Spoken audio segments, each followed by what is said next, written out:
India believes in merit and not dynasty.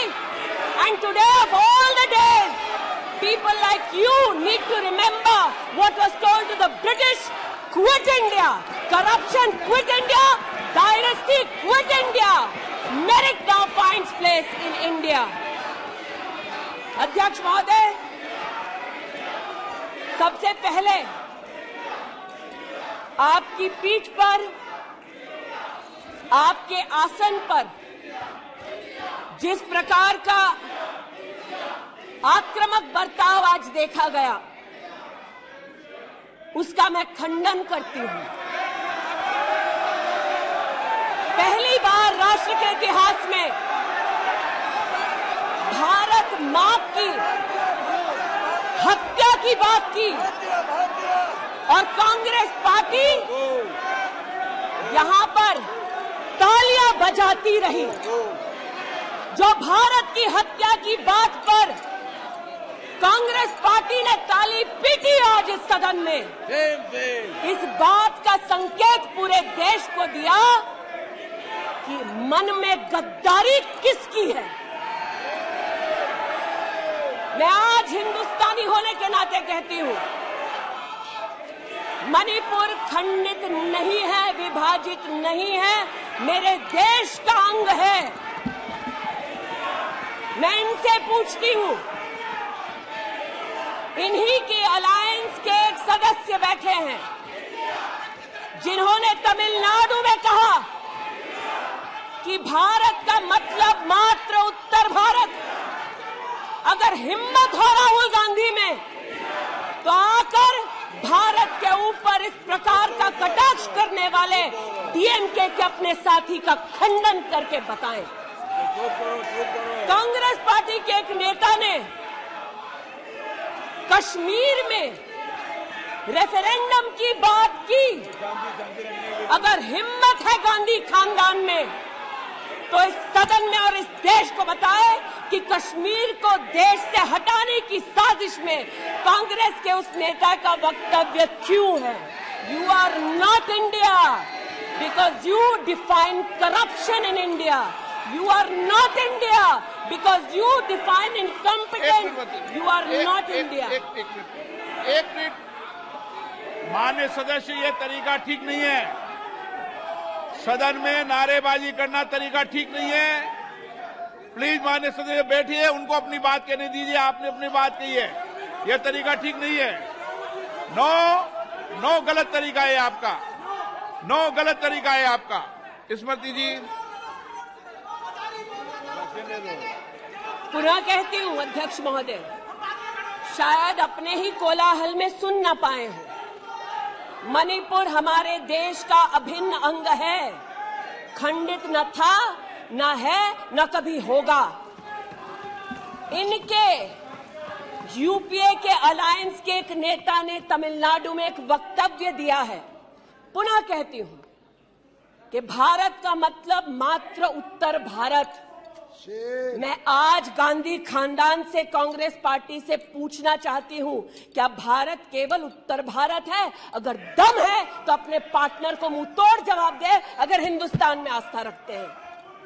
Congress के एक नेता ने, अध्यक्ष महोदय, कोर्ट में जाकर वक्तव्य दे दिया कि कश्मीर में रेफरेंडम की तलाशना चाहिए संभावना। मैं आज कांग्रेस पार्टी से पूछना चाहती हूं, क्या उनके आदेश अनुसार ये वक्तव्य कि कश्मीर का खंडन हो, भारत विभाजित हो, क्या ये कांग्रेस के नेतृत्व के आदेश के अनुसार है? अध्यक्ष महोदय, पुनः कहती हूं, हमारे राष्ट्र के संसदीय इतिहास में आज तक भारत मां की हत्या की बात करने वाले कभी भी बैठकर मेज नहीं थपथपाते। कांग्रेसियों ने बैठकर मां की हत्या के लिए मेज थपथपाई है। ये बात करते हैं इंसाफ की, ये चेहरा धूमिल है, ये चेहरा धूमिल है। मैं बताऊं किसका चेहरा है, मैं बताऊं किसका चेहरा है अध्यक्ष महोदय। ये चेहरा है गिरिजा टिक्कू का। सुन लीजिए पंडितों की दास्तान आप भी। गिरिजा टिक्कू का यह चित्र है। 90 के दशक में एक महिला यूनिवर्सिटी में अपना पेचेक लेने जाती है। सारी बातें करूंगी। अपना पेचेक लेने जाती है, बस से घर लौटने का प्रयास करती है। उसको 5 मर्द बस से खींचकर टैक्सी में ले जाते हैं, बलात्कार करते हैं और फिर आरी से उसका बदन काट देते हैं। जब गिरिजा टिक्कू के जीवन पर एक फिल्म में एक प्रति आया,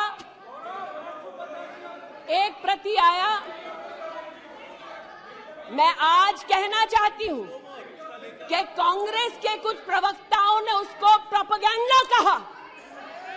सरला भट्ट, आप नहीं चाहते कश्मीरी पंडितों की दास्तान कहीं सुनाई जाए, आप नहीं चाहते वो आइडेंटिफाई हो एज विक्टिम्स। सरला भट्ट मेडिकल स्टाफ थी। 90 के दशक में उसको उसके इंस्टीट्यूट से अगवा करके गैंग रेप किया गया और सड़क के किनारे रखा गया।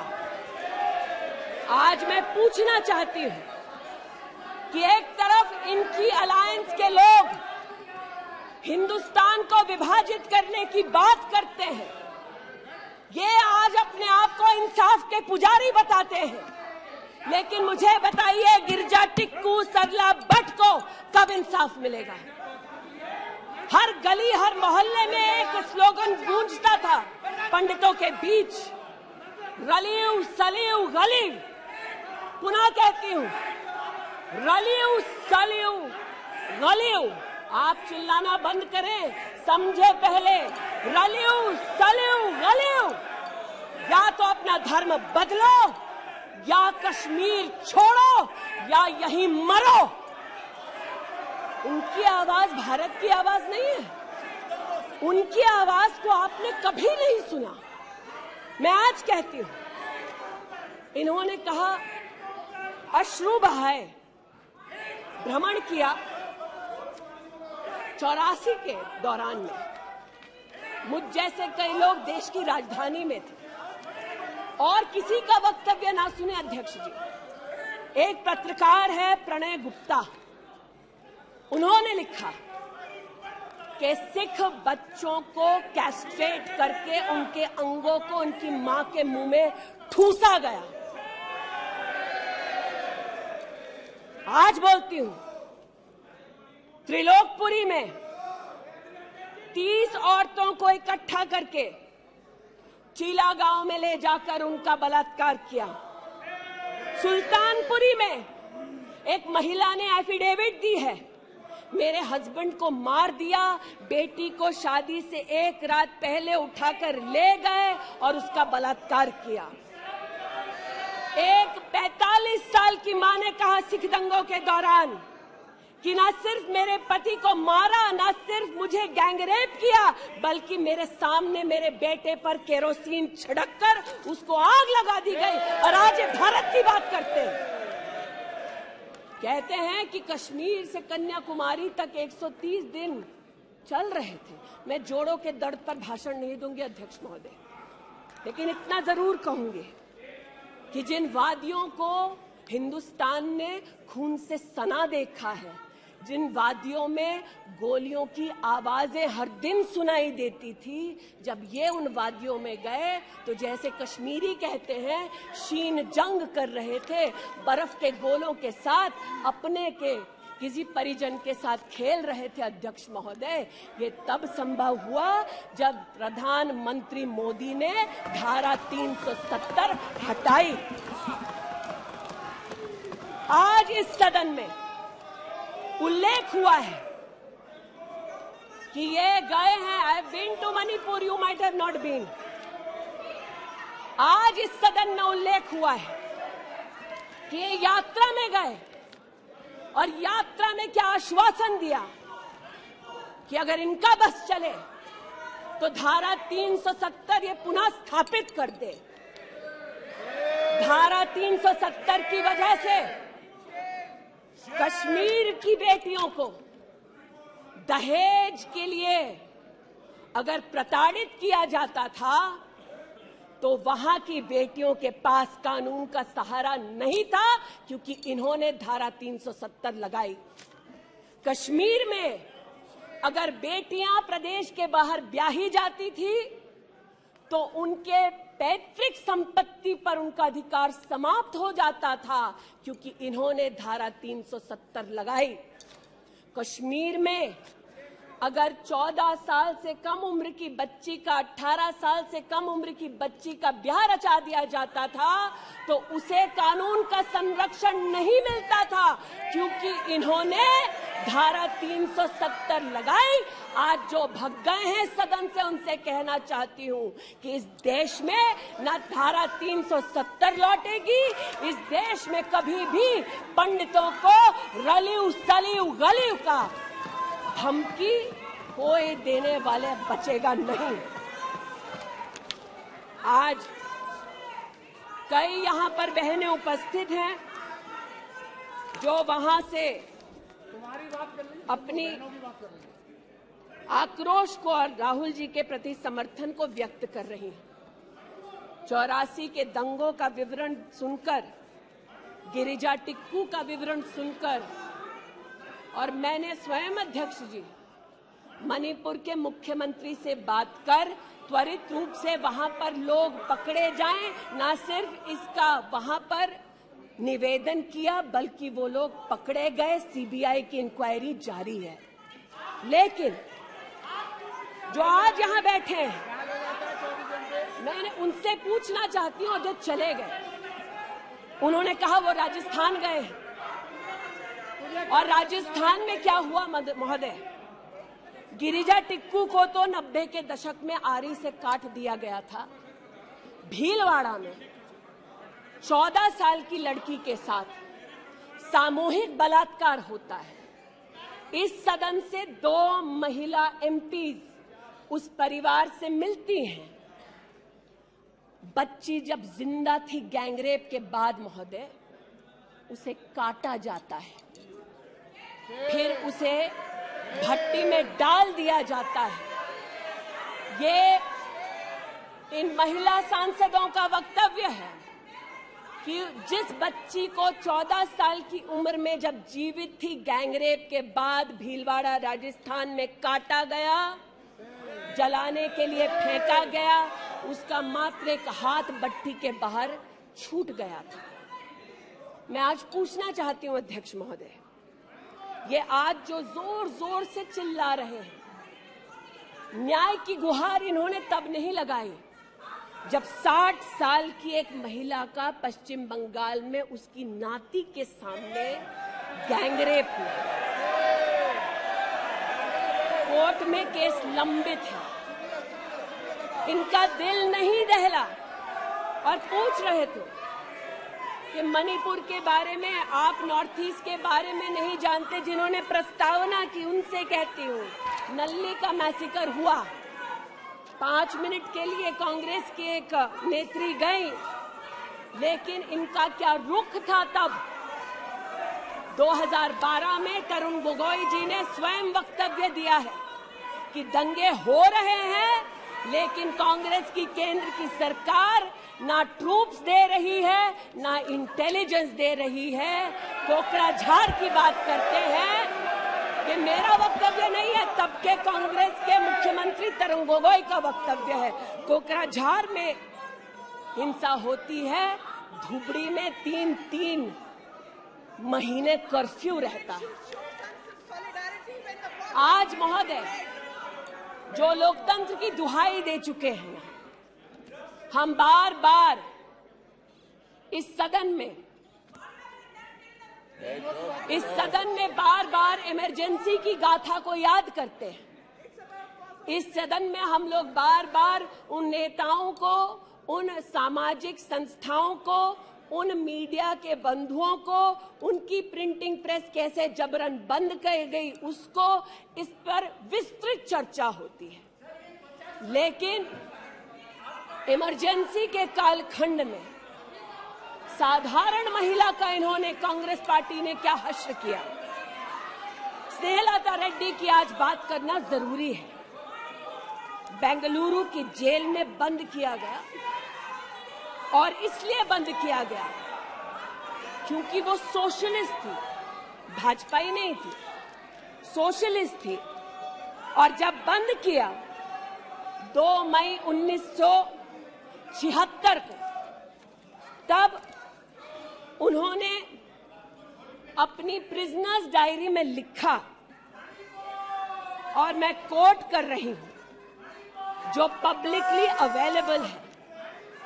As a woman comes in, she is stripped naked in front of everyone else. When a human being is sentenced, is the punishment not enough? Must the human body be degraded and humiliated? ये स्नेहलता रेड्डी के शब्द है जो उन्होंने emergency के कालखंड में jail में लिखे, अपनी अचीवमेंट्स को बताते हुए। जून 6, 1974 में स्नेहलता रेड्डी लिखती है that at least I have achieved something here. I have stopped the horrible beatings the women prisoners used to get. ये कांग्रेस का इतिहास है और ये भारत की बात करते हैं। अस्थमा की पेशेंट थी ये महिला, जेपी जी को तो डायलिसिस ना करने दिया, अस्थमा की इस पेशेंट को दवा नहीं लेने दी। वो 2 बार एस्थमेटिक कोमा में गई और एस्थमेटिक कोमा में जाते जाते जब उनकी हालत बिगड़ी तो पैरोल पर उनको 15 जनवरी 77 में छोड़ा। चार्जशीट में इस औरत का नाम नहीं था और 5 दिन बाद उनका देहांत हो गया। इनका इतिहास खून से सना है और जिनकी हत्या हुई आज वो इनको कटघरे में नहीं ला सकते, इसलिए आज इस सदन में मैं उनका नाम ले रही हूं, उनके बारे में बोल रही हूं। चाहते हैं कि मणिपुर पे चर्चा हो, मणिपुर पे चर्चा करने के लिए बार बार पार्लियामेंट्री अफेयर्स मंत्री ने गुहार लगाई, बार बार देश के गृह मंत्री ने कहा, हमारे श्रद्धेय राजनाथ जी ने भी कहा कि आप मणिपुर पे सदन पर चर्चा कीजिए, हम चर्चा के लिए तैयार हैं, भागे ये हम नहीं, भागे ये और हम नहीं। और भागने के पीछे कारण क्या? क्योंकि गृह मंत्री जब बोलने लगेंगे, परतें जब खुलने लगेंगी, तब ये मौन साध लेंगे। मौन मुद्रा का उल्लेख हुआ था, मौन थे ये लोग कई चीजों पर और आज भी हैं। अध्यक्ष महोदय, मेरे हाथ में केपीएमजी की एक रिपोर्ट है जो इनके कार्यकाल से संबंधित है, जो कहता है कि करप्शन की वजह से यूपीए की कार्यकाल में हमारे देश की जीडीपी की ग्रोथ को 9% का नेगेटिव इम्पैक्ट होगा। ये अंतर्राष्ट्रीय एजेंसीज बोल रही थी, लेकिन ये चुप थे, आज भी चुप हैं। जो लोग जीरो लॉस थियरी सिखाते थे, आज उसी कांग्रेस के एक नेता को कोयला घोटाले के लिए सजा हुई है और वो चुप है। लेकिन चुप और बहुत सारी चीजों में रहे महोदय। 2005-06 में यूपीए की सरकार को यह ज्ञात हो गया था कि खुले में शौच करने की वजह से महिलाओं का बलात्कार हो रहा है। 2005-06 में इनको पता था, ये सरकारी सर्वे में ज्ञात हुआ है, लेकिन ये चुप थे।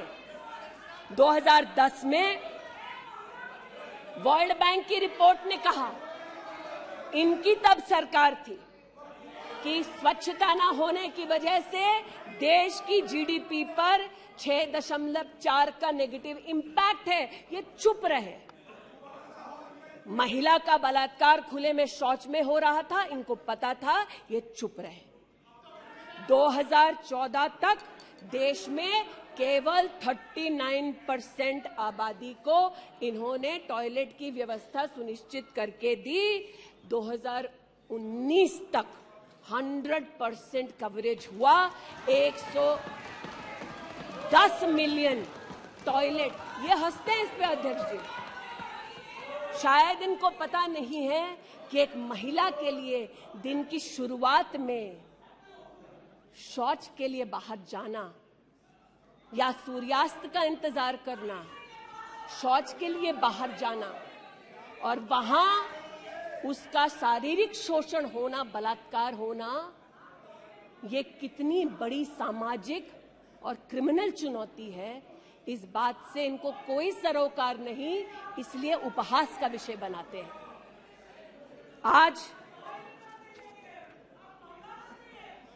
मुझे ये कहते हुए शर्मिंदगी है कि मैं यहां पर कह रही हूं कि खुले में शौच करने वक्त औरत का बलात्कार होता है, ये उपहास उड़ा रहे हैं और महिला उपहास उड़ा रही है।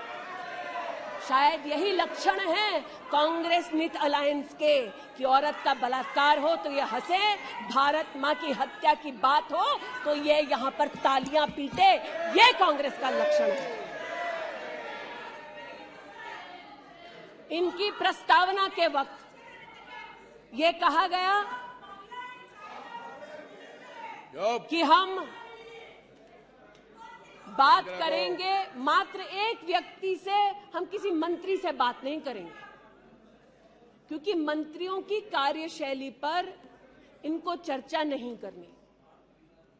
और शायद सच भी है, इनका अपना अनुभव है कि इनके यहां पावर का केंद्र बिंदु एक था। यहां पर फर्क यह है कि हम सब कलेक्टिव रिस्पॉन्सिबिलिटी के भागीदार हैं।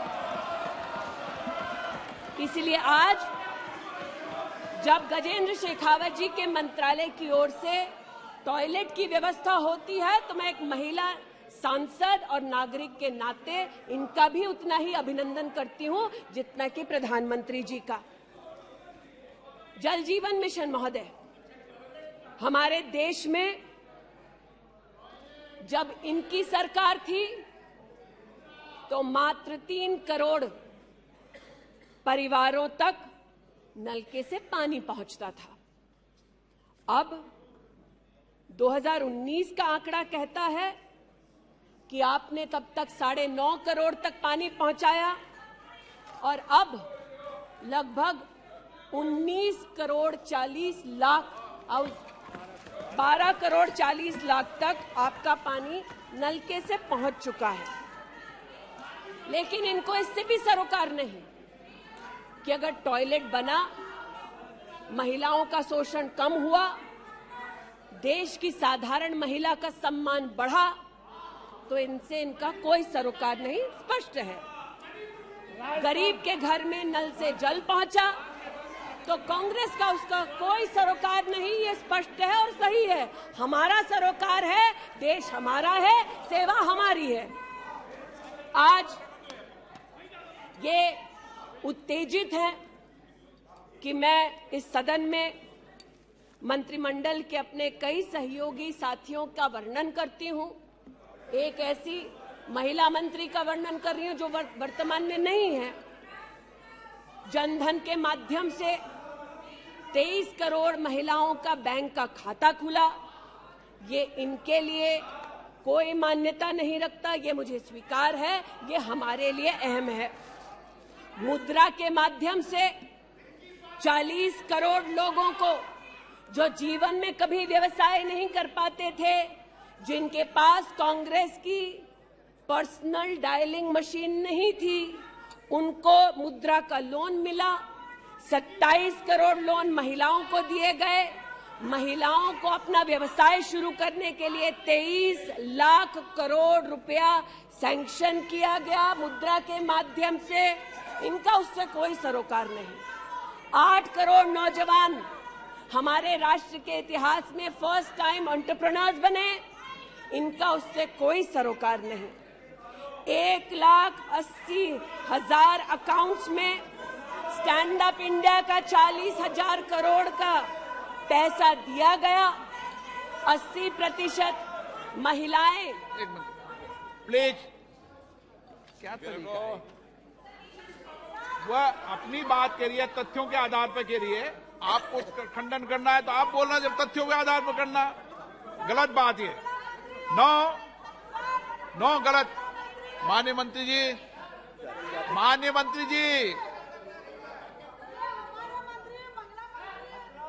आपकी अनुमति से सर मैं पुनः बोलूं तो जैसा कि मैंने कहा, महिला का अगर आर्थिक सामाजिक उत्थान होता है तो इससे इनको कोई सरोकार नहीं। सेल्फ हेल्प ग्रुप की बात करते हैं, जब इनकी सरकार थी तब मात्र 19 लाख सेल्फ हेल्प ग्रुप्स को इन्होंने 80,000 करोड़ का लोन दिया। हमने 9 करोड़ महिलाओं को 5 लाख करोड़ की आर्थिक व्यवस्था करके दी देश के सेल्फ हेल्प ग्रुप में। यह हमारा अभिमान है। जो आज महिला के बारे में चर्चा कर रहे हैं, टोका-टोकी बंद करो सर। जब इन्होंने महिला संबंधित बजट की व्यवस्था की तब इनके कार्यकाल से 130% ज्यादा बजट हमारे प्रधानमंत्री जी ने देश की महिलाओं को समर्पित किया। ये हमारा अभिमान है। आयुष्मान भारत के अंतर्गत 10 करोड़ परिवारों में महिलाओं को आयुष्मान भारत का कार्ड मिला।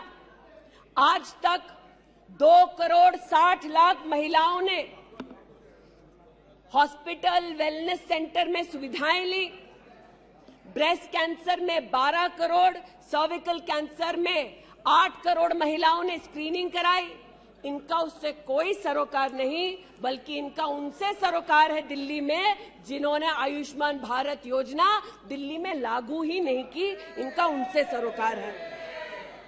देश में मोदी सरकार में 3 करोड़ 84 लाख घर बने, जिनमें से 2 करोड़ 86 लाख महिलाओं को मिले। इनका उनसे कोई सरोकार नहीं, क्योंकि गरीब महिला लखपति दीदी बन गई, वो हमारा अभिमान है, इनका नहीं। हमारे देश में 8 करोड़ 50 लाख बेटियों ने समग्र शिक्षा के माध्यम से स्कूल में सेवा ली, मुफ्त टेक्स्ट बुक की सेवा ली। बेटियां का ये उपलब्धि हमारा अभिमान है, इनका नहीं। 5 लाख से ज्यादा बेटियों के लिए स्कूलों में अलग से टॉयलेट की व्यवस्था हुई। ये इनका अभिमान नहीं, हमारा अभिमान है। हमें अपनी बेटियों पे गर्व है। 5 लाख दिव्यांग बेटियों को मंथली स्टाइपेंड मिलता है। ये सेवा हम देश की बेटियों को दे सकते हैं। ये हमारे लिए बहुत बड़ा प्रभु का उपकार है। 1,28,000 बेटियों को मेरिटोरियस स्कॉलरशिप दी जाती है, 12,000 रुपए की हर साल। ये सेवा का मौका परिवारों ने हमको दिया। 2 लाख से ज्यादा बेटियों को सेल्फ डिफेंस की ट्रेनिंग दी जा रही है। आज एलिमेंट्री एजुकेशन में बेटियों की एनरोलमेंट 100% है इस देश में। ये हमारे देश के लिए गौरव की बात है। आज पहली बार फीमेल एनरोलमेंट उच्च शिक्षा में महोदय 2 करोड़ से ज्यादा हुआ है महिलाओं का। ये देश के लिए गौरव की बात है। आज दलित बेटियों का एनरोलमेंट बढ़ा है 38%। दलित बेटियों का उल्लेख करती हूँ, ये चिल्लाते हैं, इनको दलित बेटियों से सरोकार नहीं, हमको है। ये हमारे लिए गर्व की बात है। आदिवासी बच्चे, लड़कियां 63% उनका एनरोलमेंट बढ़ा महोदय। आदिवासी बच्चों के साथ इनका कोई सरोकार नहीं। आदिवासी बेटियों ने हमारे प्रधानमंत्री को सेवा का मौका दिया। ये हमारे लिए प्रभु की असीम कृपा है। नॉर्थ ईस्ट की बात करते हैं तो महिला ने नॉर्थ ईस्ट में 34% की इंक्रीज हुई है एनरोलमेंट में। नॉर्थ ईस्ट के मेरे सभी साथियों को, चाहे वो सदन में कहीं भी बैठे हों, महिलाओं की दृष्टि से मैं अभिनंदन देती हूँ। आज हमारे देश में महिला जो पीएचडी करती है 99.2 प्रतिशत की वृद्धि हुई है एनरोलमेंट में पीएचडी करने वाली महिलाओं में। ये हमारे लिए हिंदुस्तानी होने के नाते गौरव की बात है। आज जो महिला शैक्षिक संस्थानों में सेवा दे रही, यूनिवर्सिटीज में, इंस्टीट्यूशंस में, कॉलेजेस में 66%, 66% उनकी वृद्धि हुई है। आप हो करते जाएं, हम तो उनके लिए बल्ले बल्ले ही करेंगे। आज मुझे ये कहते हुए खुशी है कि हमारे लेबर मिनिस्ट्री ने कहा है कि ईपीएफ में 28,70,000 महिलाओं ने अब अपने आप को सब्सक्राइबर बनाया है। आज 2017 से लेकर 22 तक लगभग 1400 महिला साइंटिस्ट को भारत सरकार की विविध स्कीम्स के अंतर्गत सहयोग मिला है। आज महिलाओं को मैटरनिटी लीव में 26 हफ्ते की पेड मैटरनिटी लीव मोदी सरकार ने सुनिश्चित की है। आज महिलाओं ने 3 करोड़ बेटियों ने, महिलाओं ने प्रधानमंत्री मातृ वंदना योजना के अंतर्गत 13,700 करोड़ रुपया अपने बैंक के खाते में पाया है। इस सेवा के लिए प्रधानमंत्री जी को आभार और बेटियों का अभिनंदन। आज हमारे देश की बेटियां सैनिक स्कूल में पढ़ सकती है। इस ऐतिहासिक निर्णय के लिए रक्षा मंत्री जी, प्रधानमंत्री जी को आभार। आज हमारी देश की बेटियां आर्म्ड फोर्सेस में परमानेंट कमीशन पा चुकी हैं। हमारे देश का गौरव बढ़ाने के लिए ऐसी बेटियों का आभार। आज जो महिला और महिला हक के लिए यहाँ बोल रहे हैं,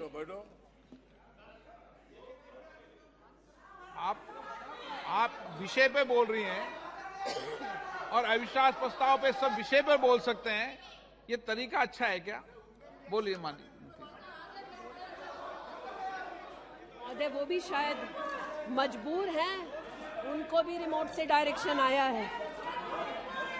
इतना ही कहना चाहती हूँ कि आज एक तरफ हमारी बेटियों ने सैनिक स्कूल में, आर्म्ड फोर्सेस में अपने प्रतिभा के आधार पर देश का गौरव बढ़ाया है।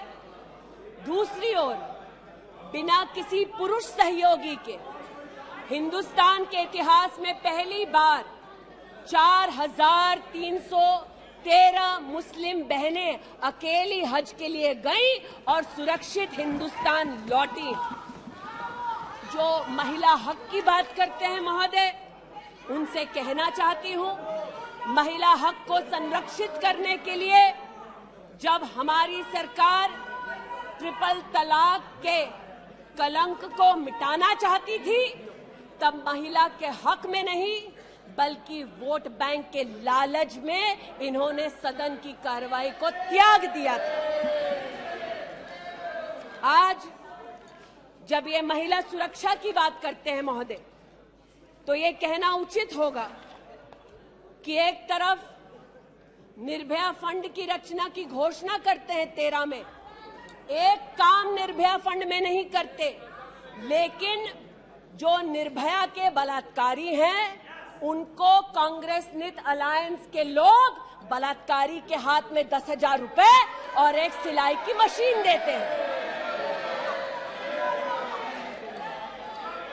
आज हमें इस बात का गौरव है कि देश में 42 प्रोजेक्ट्स 5,000 करोड़ की लगभग लागत से भारत सरकार के सौजन्य से बन रहे हैं। जो महिला सुरक्षा के लिए ये न कर पाए, वो आज प्रधानमंत्री मोदी कर रहे हैं। आज integrated emergency response management system के अंतर्गत देश के 983 रेलवे स्टेशन पर महिला पैसेंजर्स के लिए 24 घंटे सुरक्षा का प्रावधान किया गया। आज कोंकण में वीडियो सर्वेलेंस सिस्टम की विशेष व्यवस्था महिला संरक्षण और महिला सुरक्षा के लिए की गई। आज चूंकि रेल मंत्री बैठे हैं, आर्टिफिशियल इंटेलिजेंस के आधार पर facial recognition system, integrated surveillance system, ये सब भारत सरकार के सौजन्य से महिला सुरक्षा के लिए प्रधानमंत्री मोदी ने सुनिश्चित की। एक बात पर मैं आपत्ति अभी दर्ज करती हूं अध्यक्ष जी, कि जिनको आज मुझसे पहले वक्तव्य देने का अधिकार दिया गया, उन्होंने जाते जाते एक अभद्र यहां पर लक्षण के दर्शन दिए। It is only a misogynistic man who can give a flying kiss to a parliament which seats female members of parliament. ऐसी गरिमा विहीन आचरण को इस देश के सदन में कभी नहीं देखा गया। ये उस खानदान के लक्षण हैं, या आज सदन में देश को पता चले। लेकिन कहां गए हैं, वहां पर क्या हालात हैं अध्यक्ष महोदय? गोद भराई के नाम पर राजस्थान में भास्कर ने लिखा है कि राजस्थान की कांग्रेस की सरकार जेब भराई कर रही है। 13 से 20 महीने का घरबाशय दिखाया जा रहा है राजस्थान में, और भारत की तिजोरी से पैसा लूटा जा रहा है। इनका सरोकार महिला उत्थान से नहीं, ये महिला के बारे में क्या सोचते हैं, इनकी क्या हरकतें हैं, इनके नेता ने जाते जाते यहां पर उसको प्रसारित कर दिया है। लेकिन इन्हें सरोकार इनके नेता को किससे है? चीन से है। तो चूंकि सब चीन में इतनी रुचि लेते हैं कांग्रेस पार्टी के नेता, इसलिए आज एक सुखद समाचार भी सुनाती हूं। चीन में 31st यूनिवर्सिटी गेम्स हुआ। 1959 से लेकर आज तक भारत को मात्र 18 पदक मिले। इस बार 26 मेडल का रिकॉर्ड हिंदुस्तान के बच्चों ने स्थापित किया। भारत मां के टुकड़े के लिए तालियां बजाते थे, भारत मां के बच्चों के लिए तो बजा दो। 11 गोल्ड, 5 सिल्वर, 10 ब्रॉन्ज। आज देश के यूनिवर्सिटी के छात्र देखें कि 31st यूनिवर्सिटी गेम में भारत का नाम रोशन करने वाले छात्रों के लिए मैं गुहार लगा रही हूं कि कांग्रेस पार्टी यहां अभिनंदन कर दे, लेकिन वो अभिनंदन से भारत के बच्चों को वंचित रखते हैं।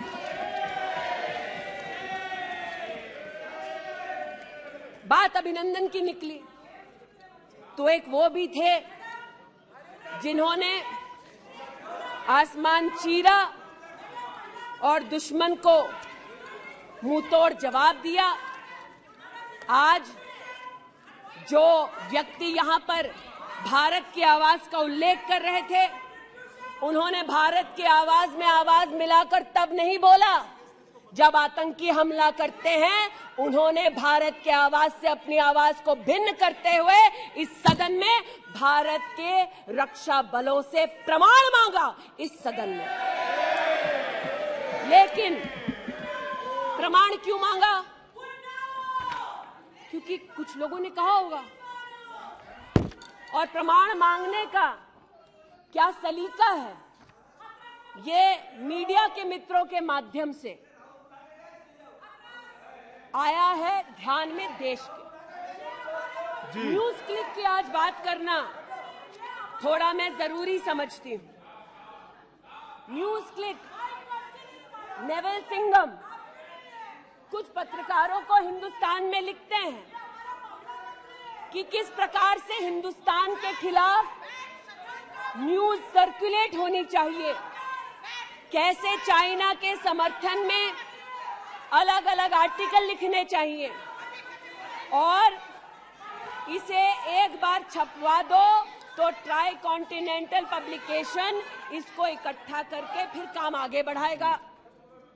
मेरे एक पार्लियामेंट्री सहयोगी निशिकांत जी ने इस पर जब विषय उठाया तो मैं स्तब्ध हूं कि कांग्रेस पार्टी ने डिमांड नहीं की कि अगर कोई बाहरी ताकत का पैसा लेकर हिंदुस्तान में व्यवस्थाओं को भंग करना चाहता है, हिंदुस्तान को कलंकित करना चाहता है तो उस पर कार्रवाई करो। ऐसा कांग्रेस का पक्ष नहीं था। कांग्रेस ने पक्ष ये लिया कि जो निशिकांत दुबे के मुंह से शब्द निकले हैं उनको एक्सपंज कर दीजिए। लेकिन ये जो ट्राई कॉन्टिनेंटल पब्लिकेशन है महोदय, जिसके बारे में ना आप ईडी को माने, न्यूयॉर्क टाइम्स को माने, वो ट्राई कॉन्टिनेंटल पब्लिकेशन के जो मुख्य रिसर्चर हैं उनके वक्तव्य को कांग्रेस पार्टी अपने ऑफिशियल फेसबुक पर क्यों डालती है, ये मैं पूछना चाहती हूं। जो जानबूझकर भारत के किसानों के हितों के खिलाफ बोलते हैं, उनका वक्तव्य ट्राई कॉन्टिनेंटल पब्लिकेशन वालों का जो सीनियर फेलो या रिसर्चर है उसका वक्तव्य कांग्रेस, नेशनल कांग्रेस के फेसबुक पर 19 अप्रैल 2019 को क्यों पब्लिश होता है, ये थोड़ा बहुत शोध का विषय है, ये थोड़ा बहुत चर्चा का विषय है। आज मैं ये कहना चाहती हूं कि जब प्रस्तावना हुई, मैं तो प्रस्तावना के विरुद्ध खड़ी हूं। मैं नरेंद्र मोदी जी के नेतृत्व पर राष्ट्र के सभी नागरिकों के साथ पुनः विश्वास दर्शाते हुए अपना वक्तव्य देती हूं। लेकिन राहुल जी ने किस पर विश्वास जताया? राहुल जी ने विश्वास जताया मुस्लिम लीग पर। कहा सेक्युलर पार्टी है। शायद राहुल जी ने ना पढ़ा हो कि 80 के दशक में मुरादाबाद में 83 लोगों को मारने वाली मुस्लिम लीग, राहुल जी को बताना पड़ेगा सेक्युलर कैसे हुई। राहुल जी को आज जवाब देना होगा कि वो राष्ट्रभक्ति की बात करते हैं तो क्या जेएनयू में जाकर जब भारत तेरे टुकड़े होंगे का नारा दे रहे थे वो राहुल गांधी की देशभक्ति थी? राहुल गांधी को आज जवाब देना होगा, है तो नहीं। उनको आज जवाब देना होगा। जिस अफजल गुरु ने इस संसद पर हमला किया, उस अफजल गुरु के संरक्षक समर्थक को कांग्रेस पार्टी ने अपने पार्टी का नेता बना दिया, जिसने कहा यह राहुल गांधी की देशभक्ति है। राहुल गांधी की देशभक्ति आज बताती हूं। इन्होंने, घबराइए मत, आप ही के नेता बोलकर गए हैं, घबरा क्यों रहे? बैठिए, आराम से बोल रही हूँ। जरा संक्षेप कीजिए। मैं पुनः बोलना चाहती हूँ। अध्यक्ष महोदय, बहुत सारे व्यवधान आए, अब राहुल जी की बात चली है तो कृपया थोड़ी सी कर दीजिए। दोबारा कहती हूँ, क्या बोले हैं और क्या बाहर बोले हैं। देश के बाहर गए तो कहा आइडियाज ऑफ इंडिया कॉन्क्लेव में that there is going to be a Mars upsurge. India has massive amount of polarization. ये राहुल गांधी के शब्द हैं। इसका मतलब राहुल गांधी ने विदेश में जाकर कहा हिंदुस्तानी सौहार्द की भूमिका में नहीं रहते। राहुल गांधी ने कहा कि हिंदुस्तानी भाईचारे में इतना विश्वास नहीं करते because there is a massive amount of polarisation. और राहुल गांधी ने कहा there is going to be a mass upsurge. Now the question is, how can the opposition effectively use the upsurge to change politics? मतलब उन्होंने कहा कि देश में उथल पुथल होगी। मैं स्पष्ट करना चाहता हूं, विपक्ष इस उथल पुथल को कैसे इस्तेमाल कर सकता है ये मैं सोच रहा हूं। फिर उनका शब्द है देश में केरोसिन फैला है, हमें एक चिंगारी की जरूरत है। आज पूछना चाहती हूं, माचिस ढूंढते ढूंढते राहुल गांधी कहां गए? अमेरिका गए? तंजीम अंसारी के साथ, जो पाकिस्तानी इमाम जावेद अहमद के साथ ताल्लुक रखते हैं, अमेरिका में अपने कार्यक्रमों को उनके साथ करवाया। राहुल गांधी, मिन्हाज खान, जो हिंदुस्तान के खिलाफ आवाज बुलंद करते हैं, उनके साथ उन्होंने मीटिंग की। आज जो लोग इस देश में एस्पियोनाज के लिए पकड़े जाते हैं, उनका राहुल गांधी ने जाकर विदेश में समर्थन किया। वे तब से अडानी अडानी कर रहे हैं, तो अब थोड़ा मैं भी बोल दूं। फोटो मेरे पास भी है। इतना ही खराब है तो जीजा जी उसके साथ क्या कर रहे हैं? तो निशिकांत जी सही कहा, किसी को सेट करो, किसी को भेंट करो। पूछना चाहती हूं, 1993 में मुंद्रा पोर्ट में कांग्रेस की सरकार ने अडानी को जगह दी। तब प्रधानमंत्री कौन थे? कांग्रेस के थे। वित्त मंत्री कौन थे? मनमोहन सिंह थे। अडानी बोल रही हूं। यूपीए के कार्यकाल में अडानी को इन्होंने 72,000 करोड़ का लोन दे दिया। क्यों दिया? राजस्थान में 60,000 करोड़ से ज्यादा का समझौता कर लिया गहलोत जी के साथ। 20,000 एकड़ जमीन ले ली। क्यों किया? केरल में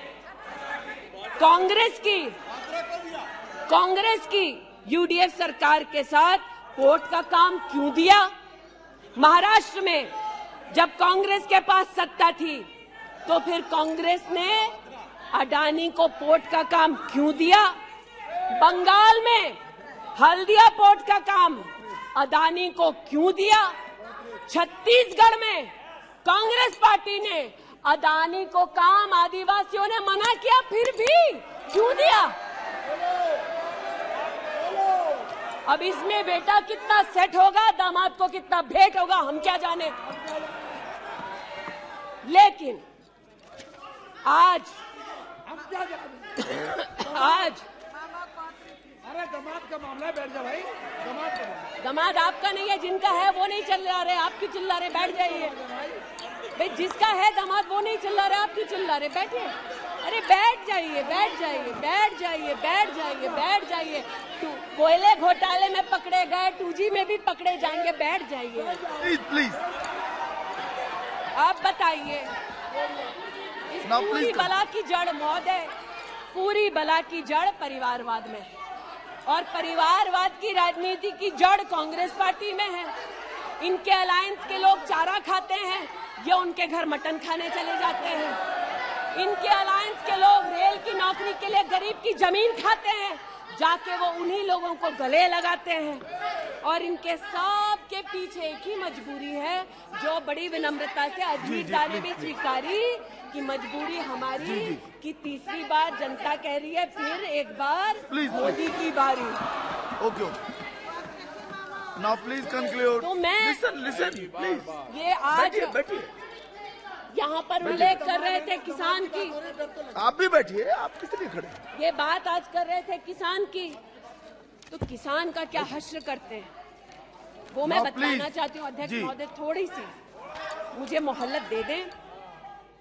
ये मैं कहना चाहती हूँ उस क्षेत्र की बात, जिसकी मैं प्रतिनिधि हूँ, जहाँ पर बैठिए प्लीज, बैठिए दलित प्लीज मांग कर रहे थे विद्यालय की। 1982 में किसानों ने 4 बीघा 2 बिस्वा जमीन इंटर कॉलेज के लिए दी और अमेठी में धोखे से किसानों की ये जमीन हड़पने वाले फाउंडेशन का नाम गांधी खानदान है। 2016 में राहुल जी दौरे में गए तिलोई, वहाँ पर लोगों ने कहा 200 छात्रों ने सुनिए कि जमीन वापस दे दो, हमारे लिए कॉलेज की व्यवस्था करो। इन्होंने अपने अलायंस पार्टनर के साथ उन छात्रों को जेल भगा दिया। 17 में जेल भगाया।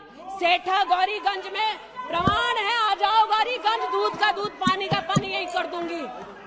गौरीगंज सेठा रोड पर जमीन हब्जा ली। भूसियावा मार्ग पर नरसिंहभानपुर पर मुंशीगंज में जमीन हत्या ली। ये उनका संस्कार है। जमीन कौन कौन हड़पता है, ये कांग्रेस की गाथा स्पष्ट है। जहां ये हैं वहां पर आज मैं अभिनंदन देती हूँ रेल मंत्री का कि रेल कोच फैक्ट्री रायबरेली में भी 10,000 कोचेस तब बनी जब नरेंद्र मोदी देश के प्रधानमंत्री बने। पीड़ा हो रही है जी। मैं बस इतना बताना चाहती हूँ कि आज जो किसानों का दम भरते हैं, बालियान साहब शायद यहाँ नहीं है, मैं अमेठी के किसानों की ओर से विशेष बालियान साहब आपको नतमस्तक होकर आभार व्यक्त करती हूँ। राष्ट्र के इतिहास में पहली बार अमेठी में खाद की रैक उतरी जब मोदी आए।